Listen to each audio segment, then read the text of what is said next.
বুকে চাই, এই বিচারটা আমরা বাংলার বুকে চাই। তার জন্য ফাঁসি হয়, তাকে যেন তিলে তিলে এইভাবে কষ্ট দিয়ে পারে। খালি ফাঁসি হলে হবে না, কোন সন্ত্রাস যেন আর বাংলাদেশে না থাকে।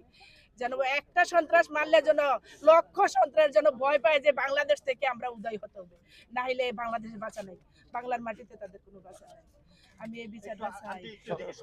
সন্তানদের যে ব্যাপারটা বলছেন, কে কে আছে আপনারা সব চলে আসেন। আমার ফ্যামিলির ভিতরে আমার এক ছেলে দুই মেয়ে। ছেলেটা বাংলাদেশ ন্যাশনাল ইউনিভার্সিটিতে পড়ে তেজগাঁও, আর মেয়েটা মুন্সি আব্দুর রফি পড়ে, আর একটা পিলখানার ভিতরে জিবি মডেলে পড়ে ক্লাস 5 এ একটা, আর একটা হইলো নিউটনে পড়ে। সর্বশেষ কি কথা হয়েছিল ওর সাথে? এখন সকাল 8টায় কথা হয়েছিল আমার সাথে, ও তখন রুমে ছিল, নামাজ পড়ে গিয়ে রুমে শুয়ে ছিল। আমি বললাম যে তুমি এখন কোথায় যাবে না? কয় না, এখন আপাতত কোথাও যাচ্ছি না, আমি রুমেই আছি।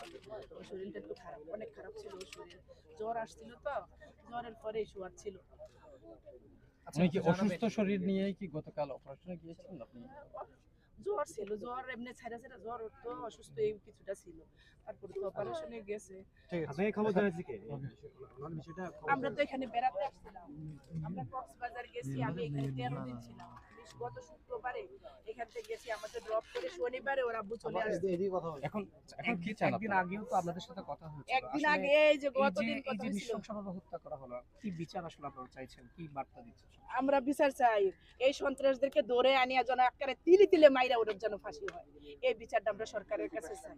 কোন সন্ত্রাস যেন আর বাংলাদেশে না থাকতে পারে, কারণ আজকে আমার স্বামী হারাইছি, আরেকজন একটা ভাই এরকম সন্তান হারা হইয়া চলে যাবে, এইভাবে তো যাইতেই থাকবে। তাহলে কে দেশের বিচার, কে দেশকে রক্ষা করার মতো লোক থাকবে না? আচ্ছা, এদিকে